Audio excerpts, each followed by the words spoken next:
ছাত্রলীগের একাংশের অবরোধ ও সংঘর্ষের পর এখনও স্বাভাবিক হয়নি চট্টগ্রাম বিশ্ববিদ্যালয়ের পরিবেশ। বিভিন্ন বিভাগের ক্লাস পরীক্ষা ব্যাহত হয়েছে। এদিকে নিরাপত্তার কারণে চট্টগ্রাম বিশ্ববিদ্যালয়গামী শাটল ট্রেন চলাচল বন্ধ রেখেছে কর্তৃপক্ষ। ফলে সকাল থেকে বিশ্ববিদ্যালয়ের উদ্দেশ্যে কোনো ট্রেন ছেড়ে যায়নি। এতে দুর্ভোগে পড়েছেন সাধারণ শিক্ষার্থীরা। রাজনৈতিক মামলা প্রত্যাহার সহ বেশ কিছু দাবিতে রোববার সকাল থেকে চট্টগ্রাম বিশ্ববিদ্যালয়ে অবরোধ কর্মসূচি পালন করে ছাত্রলীগের একাংশ। দুপুরের দিকে পুলিশের সাথে সংঘর্ষে জড়ায় অবরোধকারীরা। এ সময় তাদের ছত্রভঙ্গ করতে পুলিশ লাঠিপেটা ও টিয়ার শেল ছোড়ে। এতে আহত হন অন্তত 7 ছাত্রলীগ কর্মী। এর আগে রোববার সকালেই বিশ্ববিদ্যালয়গামী শাটল ট্রেন বন্ধ করে দেয় অবরোধকারীরা। কেটে দেওয়া হয় ট্রেনের হোস পাইপ।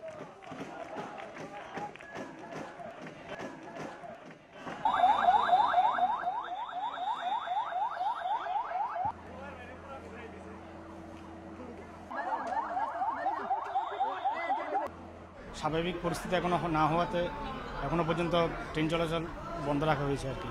এটা বিশ্ববিদ্যালয় কর্তৃপক্ষ এবং রেল কর্তৃপক্ষ দুজনে মিলে এই সিদ্ধান্তটা নিয়েছে আর কি। বিশ্ববিদ্যালয় কর্তৃপক্ষ সিদ্ধান্ত দেওয়াতে ট্রেন চলাচল এখন আপাতত বন্ধ আছে।